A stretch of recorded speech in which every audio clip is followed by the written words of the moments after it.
बिस्मिल्लाहिर्रहमानिर्रहीम। हमारे मिशन का निस्फ हिस्सा तो मुकम्मल हो चुका था। बाकी को मुकम्मल करने के लिए जाने से पहले हमने खाना खाया और चाय पीकर ताज़ा दम हो गए। रात के ठीक 1:30 बजे हमने राजेश के घर का रुख किया। मेरे सारे साथी तीनों गाड़ियों में पाकिस्तानी सफारत खाने के करीब ही उसकी कोठी पर पहुंचे। क्योंकि उस इलाके में कई सफारत खाने थे, इसलिए पुलिस की पेट्रोलिंग भी चक्कर लगाती रहती थी। हमने अपनी गाड़ियां उसकी कोठी से कदरे फासले पर दूसरी कोठी के पास इस तरह खड़ी की जैसे ये गाड़ियां उस कोठी वाली की हों। गाड़ी से निकलकर हमने राजेश की कोठी की दीवार को फलांगा। उस कोठी के निस्फ हिस्से पर अब भी लाइट जल रही थी और छत पर 30 से 40 फुट बुलंद एरियल दिखाई दे रहे थे। इसका मतलब था कि इस वक्त भी ट्रांसमीटर पर पैगामात की आमदोरफ्त जारी थी। कोठी में दाखिल होने के लिए डोर की घंटी बजानी लाजम थी। रात के उस वक्त यकीनन घर वालों को किसी की आमद की तवक्को भी नहीं थी, इसलिए उन्होंने खुफिया ट्रांसमीटर चालू किया हुआ था। हमने कोठी के चारों तरफ घूमकर देखा, सब खिड़कियां दरवाजे बंद थे। इमरान ने मुझे सरगोशी में कहा, सर, हम यहाँ किसी से मिलने नहीं आए जो हम घर में सीधे रास्ते से दाखिल हों, बल्कि इनको रंगे हाथों पकड़कर जहन्नुम रसीद करने आए हैं। लिहाजा खिड़की का शीशा तोड़कर हम अंदर दाखिल हो सकते हैं। जिस कमरे की लाइट जल रही है, पर्दे गिरे होने की वजह से हमें अंदर का हाल तो मालूम नहीं हो सकता, लेकिन एक तो तेज रोशनी और दूसरा दफ्तर वाला हिस्सा होने की वजह से इसी कमरे में ट्रांसमीटर होगा। और खिड़की के साथ कान लगाकर सुना जाए तो कई आदमियों के बोलने की आवाज़ें भी आ रही हैं। मुझे भी इससे बेहतर तदबीर कोई ना सुझाई दी। मुझसे इजाज़त लेकर इमरान ने दोनों सिपाहियों को बंगला जुबान में समझाया कि उन्हें क्या करना है। रजी और अब्दुल्ला ने सहन के कंपाउंड से ही 2 ईंटें उठाकर उस कमरे के शीशे पर दे मारी। खिड़की के शीशे टूटते ही कैसर ने तेजी से चुटकी खोल दी।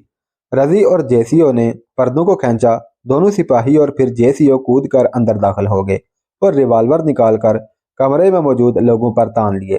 अब कैसर और इमरान भी खिड़की के रास्ते अंदर दाखिल हो गए और दाखिले का दरवाज़ा खोल दिया।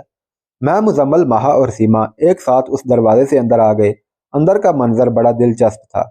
एक शख्स एक बड़े ट्रांसमीटर के सामने कुर्सी पर बैठा हुआ था। उसके कानों पर हेडफोन चढ़े हुए थे और उसी हालत में उसने हाथ ऊपर उठा रखे थे। राजेश और 2 और शख्स एक टेबल के गिर्द बैठे हुए थे और उनके सामने पड़े कागजात देखकर अंदाजा होता था कि ये मसूल होने वाले पैगामात और भेजे जाने वाले पैगामात थे। उन तीनों ने भी हाथ ऊपर उठा रखे थे। मेरे सब साथियों के रिवाल्वर के रुख उनकी तरफ थे और वो दहशतज़दा चेहरों से हमें देख रहे थे। हमारे अंदर दाखिल होते ही उनकी निगाहें हमारी तरफ उठ गई थी। मैंने ट्रांसमीटर वाले शख्स के कानों से हेडफोन उतारने चाहे तो इमरान बोला, सर, मैंने अंदर आते ही ट्रांसमीटर ऑफ कर दिया था। मैंने इमरान को कहा कि इसके हेडफोन उतार दो। इमरान ने हेडफोन उतारते साथ ही एक ज़बरदस्त किस्म की किक उसको मारी और वह कुर्सी समेत पीछे जा गिरा। उसने गिरने की वजह से आने वाली चोट को सहलाने के लिए हाथ ऊपर करने चाहे तो जेसीओ उसे एक और किक मारते हुए बोला, हाथ ऊपर, हाथ ऊपर, और उसने उसी हालत में पड़े हुए हाथ ऊपर उठा लिए। इमरान और कैसर राजेश और उसके साथ वालों के करीब गए। इमरान ने राजेश को गिरबान से पकड़ते साथ ही 3-4 घूंसे उसके मुंह पर रसीद कर दिए और बोला, हमारे अफसर खड़े हैं और तुम हरामजादे अभी तक बैठे हुए हो। राजेश के कुर्सी छोड़ने से पहले ही उसके दोनों साथी खड़े हो गए। इमरान ने अपने रिवाल्वर की नाल से उन्हें इशारा करते हुए कहा कि सुअर के बच्चों, फर्श पर बैठो और अपने हाथ अपने सरों पर रख लो। वो तीनों इतने खौफजदा थे कि बिला चूं चरां इमरान के हुक्म की तामील करने लगे और फर्श पर अकड़ों बैठकर अपने हाथ अपने सरों पर रख लिए। ट्रांसमीटर इमरान ने बंद किया था, वरना पैगामात आ जा रहे थे। मैंने ट्रांसमीटर ऑन किया और कैसर ने चाकू ऑपरेटर की गर्दन पर रखते हुए उसे खड़ा किया। उस ट्रांसमीटर से दूसरी तरफ वाले ट्रांसमीटर की फ्रिक्वेंसी पहले ही मिली हुई थी। मैंने हेडफोन का बायां हिस्सा अपने कान में उल्टा लगाकर ऑपरेटर से कहा कि दूसरी तरफ वालों को बोलो कि बिजली फेल होने की वजह से ट्रांसमीटर ऑफ हो गया था, इसलिए सारा पैगाम दोबारा लिखवाया जाए। ट्रांसमीटर वाले टेबल पर पैड पर अधूरी इबारत लिखी हुई थी। इसका मतलब था कि जब मेरे साथियों ने अंदर आते ही ट्रांसमीटर ऑफ कर दिया तो बाकी इबारत अभी लिखवानी बाकी है। ऑपरेटर ने राब्ता बहाल होने पर दोबारा पैगाम लिखवाने का कहा। पैड पर इबारत दोहराई गई। जब पैगाम मुकम्मल हो गया तो दूसरी तरफ से ओवर एंड ऑल कहकर राब्ता मुनक़ता हो गया। इमरान और कैसर ने सारे पैगामात के कागज इकट्ठे किए, राजेश के साथी टिक टिकी बांधे हमारी हर हरकत देख रहे थे। उन दोनों की आंखें गुस्से से सुर्ख हो रही थी। उनकी आंखों की सुर्खी देखकर मुझे शक सा गुजरा और मैंने जेसीओ और सिपाहियों से कहा कि इनकी तलाशी लें। उन दोनों की अंदरूनी जेबों से लोडेड पिस्टल निकले और पुश्ती जेबों से उनके कार्ड और सर्विस बुक निकली। ये दोनों भारतीय आर्मी इंटेलिजेंस विंग के मेजर थे। मैंने तंजिया तौर पर हंसते हुए कहा कि आप दोनों तो मेजर हो, कहो तो तुमसे सीनियर और तुम्हारे बराबर के ओहदेदारों को तुमसे हुस्न सलूक का कह सकता हूँ, लेकिन तुम लोगों के मुल्क और फौज का अखलाक इतना घटिया है कि मैं अपने फौजी सिपाहियों से ही ये काम लूंगा। ये कहकर मैंने जेसीओ से कहा कि इनको 20-20 चांटे रसीद करो। फिर मैं राजेश की तरफ मुतवज्जे हुआ, जिसे अपने अफसरों का हशर देखकर अपना अंजाम साफ दिखाई दे रहा था। मैंने राजेश को प्यार से पिचकारते हुए कहा कि अच्छे बच्चों की तरह सऊदी अरब में अपने खुफिया कामों की तफसील खुद ही बता दो और अपने आप को तशद्दुद से बचा लो, वरना हम ना बोलने वालों को बुलवाना अच्छी तरह जानते हैं। राजेश ने अपने साथी अफसरों की चांटू से सरवस होते देखकर खालस कारोबारी लहजे में बोला कि पहले मुझे इस बात का यकीन दिला दो कि ना मुझ पर तशद्दुद किया जाए और ना ही मेरी जान ली जाएगी। ये सुनते ही मैंने राजेश के मुंह पर इस जोर से ठोकर मारी कि बाजियां खाता हुआ दूर जा गिरा। मैंने उसे कहा कि मुर्गा बन जाओ। वो मुर्गा बन गया तो मैंने पीछे से इस जोर से लात रसीद की कि वो 2 मीटर दूर मेज की दूसरी तरफ जा गिरा। मैंने उसे तकरीबन 15 से 20 बार मुर्गा बनाकर किक्स मारी। डीएमआई का मुझ पर किया तशद्दुद मुझे याद आ गया और मैं आपे से बाहर हो गया। जब आखिरी किक मारी तो वो खुद ही मुर्गा बन गया और बोला, आप जो पूछें मैं सच बताऊंगा, अब बस करें। इधर मैं भी गुस्से से हाँप रहा था। मैंने बोला कि अब यकीन आ गया या अभी कसर बाकी है? आ गया सर, बिल्कुल यकीन आ गया, राजेश ने मुर्गा बने जवाब दिया। मैंने कहा, मैं बाद में तुमसे सवाल पूछूंगा, पहले तुम खुद सारी तफसील बताओ। मैंने राजेश की गर्दन पर पांव रखते हुए कहा, यह हकीकत है कि मैं तैश में अपने होश खो बैठा था। मेरे साथी खामोशी से खड़े मेरे वहशीपन को देख रहे थे। राजेश ने बोलना शुरू किया तो इसरार के पर्दे हटने शुरू हो गए। सर, मैंने इलेक्ट्रॉनिक्स में कई मुल्की और गैर मुल्की डिग्रियां हासिल की हैं जो मेरे रिहायशी कमरे में मौजूद हैं। आज से तकरीबन 4 साल पहले जब मैं Tata institute of nuclear science में काम करता था तो मेरी आला कारकर्दगी की रिपोर्ट्स पहले सीबीआई और फिर भारतीय इंटेलिजेंस के नोटिस में आई। सिविलियन लिबास में फौजी अफसर और सीबीआई वाले कई मरतबा बगैर इतला दिए मुझसे मिलने कभी दफ्तर और कभी घर आने लग गए। पहले तो उन्होंने बैनुल सतूर फिर खुले अल्फाज में मुझे अपने महकमे में काम करने की ऑफर की। मेरी शादी को चंद ही साल हुए थे और मैं अपने बीवी बच्चों और माता पिता के साथ खुशगवार जिंदगी गुजार रहा था। मैं अपनी मुलाजमत से भी बहुत मुतमईन था, लिहाजा मैंने इनकार कर दिया। मेरा इनकार सुनकर वो आखिरी बार खामोशी से चले गए। उसके चंद दिन बाद ही मेरे एक बेटे को जो बाहर फ्लैट में खेल रहा था अगवा कर लिया गया और उसी रोज जब मैं और मेरे पिता बच्चे की तलाश में इधर उधर भाग रहे थे तो मेरे पिता को सड़क पर चलते हुए चंद लोगों ने बिला वजह मारा। पुलिस ने बच्चे के अगवा की रिपोर्ट तो दर्ज कर ली लेकिन कोई कार्रवाई ना की। दूसरी सुबह मेरे बेटे को एक बंद गाड़ी फ्लैट के सामने छोड़कर चली गई। अगवा करने वालों ने ना तो कोई मुतालबा किया था और ना ही बच्चे को कोई गजांद पहुंचाई थी। हम सब घर वाले हैरान थे कि ऐसा क्यों और किसने किया। उसी शाम वही फौजी अफसर और सीबीआई वाले मेरे घर आ गए और कहने लगे, तुम्हारे बच्चे को अगवा करने वाले और तुम्हारे पिता को पीटने वाले पाकिस्तानी जासूस थे। ये सिलसिला ना सिर्फ आइंदा भी जारी रहेगा बल्कि एक एक करके तुम्हारे घर वालों की जानें भी चली जाएंगी। मैं ये सुनकर बेहद परेशान हो गया तो एक फौजी अफसर ने मुझे कहा कि तुम्हारे पास सिर्फ एक ही रास्ता है कि अपने खानदान की जानों की हिफाजत और अपनी ज़िंदगी बचाने के लिए हमारे साथ काम करो। मैं फ़ौरन समझ गया कि ये सब उन्हीं की प्लानिंग थी। मैंने मजबूरन उनके साथ काम करने की हामी भर ली और अपनी मुलाजमत से भी इस्तीफ़ा दे दिया। इंटेलिजेंस कवर और सीबीआई की टीमों ने मुश्तरका मुझे 1 साल की ट्रेनिंग दी और फिर जद्दा में रेडिक इंटरनेशनल में जॉब भी दिलवा दी। यहाँ मुझे मेरी काबिलियत देखते हुए इलेक्ट्रिकल डिपार्टमेंट का हेड बना दिया गया। मैं यहाँ बस रस्मी सा हेड हूँ, असल हेड का काम एक मिस्री करता है। सऊदी अरब में मर्सिडीज के सारे ट्रक ट्राले बसें और कोचें भारत से टाटा के कारखाने से बनकर आते हैं और रेडिक इंटरनेशनल ने उनकी सेल की एजेंसी ले रखी है।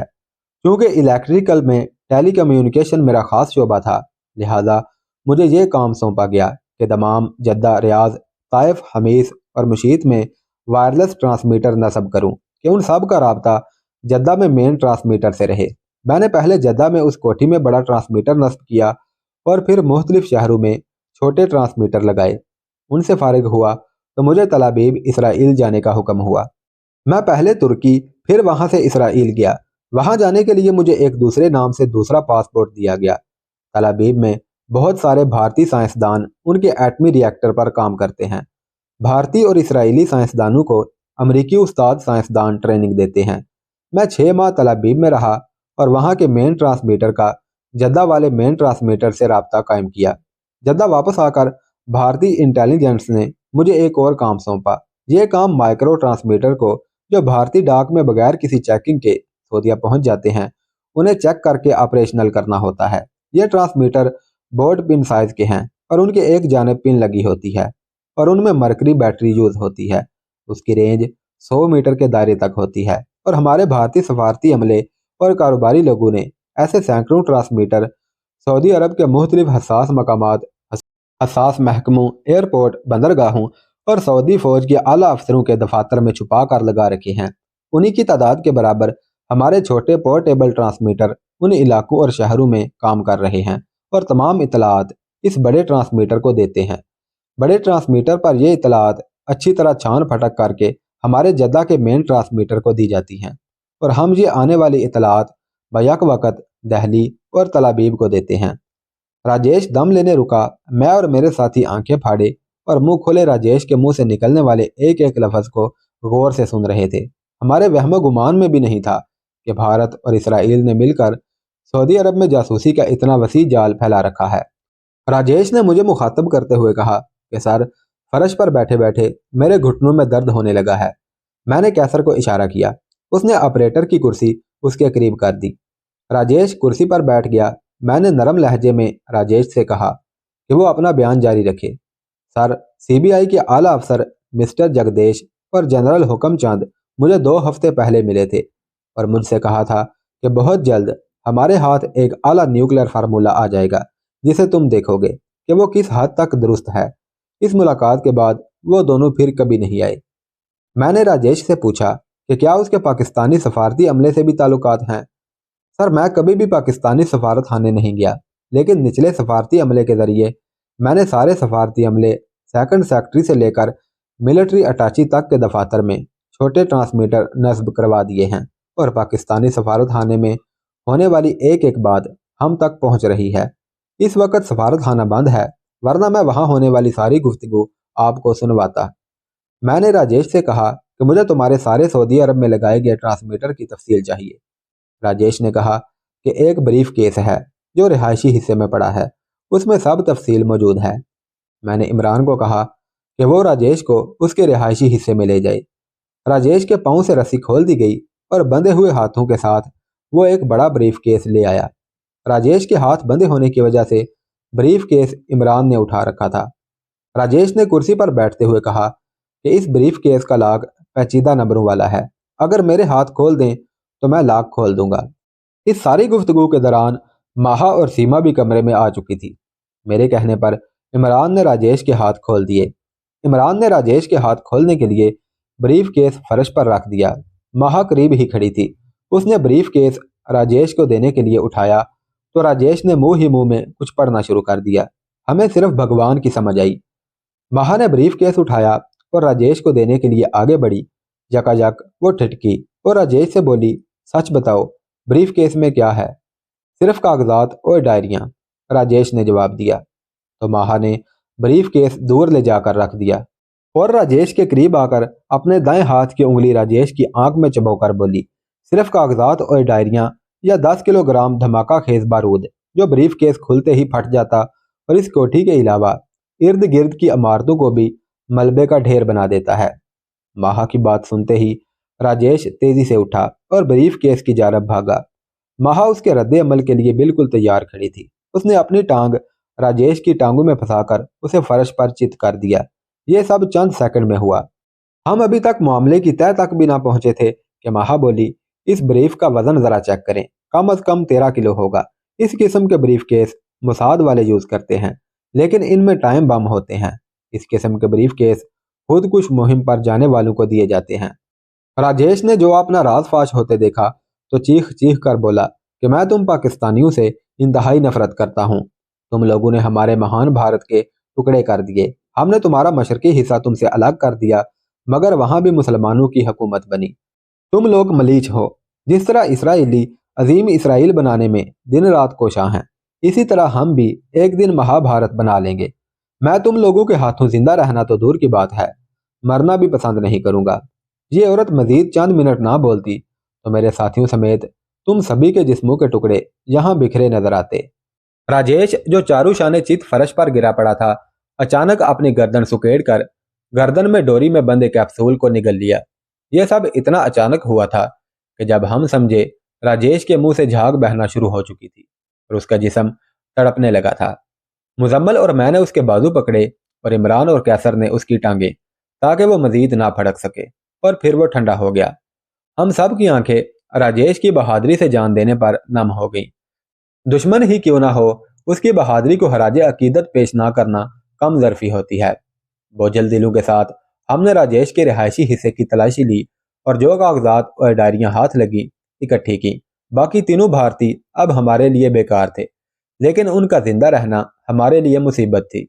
लिहाजा इमरान के साथ मिलकर हमने उनकी नसें दबाकर उन्हें भी जिंदगी की कैद से आज़ादी दिला दी। ट्रांसमीटर को जेसीओ और सिपाहियों ने तोड़कर बिल्कुल नाकारा कर दिया। हम सब कोठी से बाहर निकले तो सुबह की हल्की हल्की रोशनी फैल रही थी। उस रोशनी में दो और गाड़ियों के अलावा सफेद कैपरी क्लासिक भी दिखाई दी। हमें यह कभी मालूम ना हो सका कि यह गाड़ी किसकी थी। हमने दुश्मन के एक बड़े जासूसी के नेटवर्क को तोड़ दिया था और हमारे पास सऊदी अरब के मुख्तलिफ शहरों में लगे भारतीय ट्रांसमीटर्स की मुकम्मल तफसील थी। हम घर पहुंचे तो दिन की रोशनी अच्छी खासी फैल चुकी थी। माहा और सीमा ने सब के लिए चाय बनाई। बारूदी ब्रेफ केस भी हम साथ ही ले आए थे। मैंने साथियों से कहा कि आज का दिन हम रेस्ट करते हैं और कल से पाकिस्तानी सफारतखाना में छुपाए गए ट्रांसमीटर की तलाश से हम अपने अगले मिशन का आगाज करेंगे। मुझे बार बार यह ख्याल आ रहा था कि अगर राजेश ने जिस बहादुरी से अपनी जान दी, इसी बहादुरी से हमारा तशद्दुद सह लेता और हमें इंफॉर्मेशन ना देता, तो बहादुरी, जुर्रत और वतन परस्ती की एक दास्तान रकम कर जाता, जिस पर भारत फहर करता और उसकी बहादुरी को सुनहरी हरूफ में लिखता। दूसरे रोज दिन 11 बजे मैं अकेला पाकिस्तानी सफारतखाने गया। जिस कोठी में राजेश रहता था, वो कोठी पाकिस्तानी सफारतखाने से तकरीबन 100 मीटर के फासले पर वाक़या थी। कोठी के सामने पुलिस की कई गाड़ियां खड़ी थीं और पुलिस ने उस कोठी को घेरा डाला हुआ था। उस सड़क पर कई ममालिक के सफारतखाने भी थे, इसलिए बहुत सारे लोग उस कोठी के इर्द गिर्द खड़े चहमगोइयां कर रहे थे। मैं भी अपनी गाड़ी अपने सफारतखाने के करीब खड़ी करके लोगों में जा मिला। मुझे वहां पहुंचे थोड़ी ही देर हुई थी कि एक भारतीय सफारती गाड़ी उस कोठी के सामने रुकी और उसमें से 3 अफराद निकले और कोठी के अंदर दाखिल हो गए। इसका मतलब ये था कि पुलिस को इल्म हो चुका था कि इस कोठी में मरने वाले भारतीय हैं। उस कोठी में एक टूटे हुए ट्रांसमीटर की मौजूदगी पुलिस को नई राह दिखा सकती थी। सऊदी अरब में प्राइवेट ट्रांसमीटर रखना तो दूर की बात है, मामूली खिलौना किस्म के वाकी टाकी रखना भी जुर्म समझा जाता था। वहां खड़े लोग तरह तरह की बातें कर रहे थे, लेकिन असल वाकयात का किसी को भी इल्म ना था।